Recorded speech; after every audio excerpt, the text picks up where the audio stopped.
One of the features of our focal week was bringing women's voices into the debates, the roundtables that we hosted. So we co-sponsored, along with several countries, Germany, Japan, Korea, Norway, Sweden, the United Kingdom, a focus on the harm that women experience during conflict. And we felt, let's not discuss this as governments, but really hear from the victims themselves.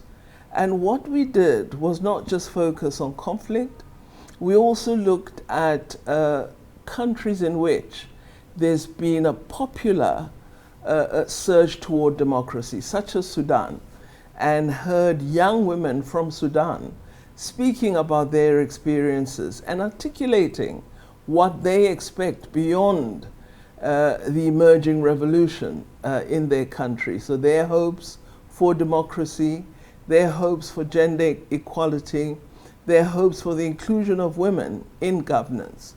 We then also heard from victims who were from DRC, Central African Republic, as well as from Burundi. And they told their stories of how they had either been under threat of physical violence, and we had women who actually reported on being raped.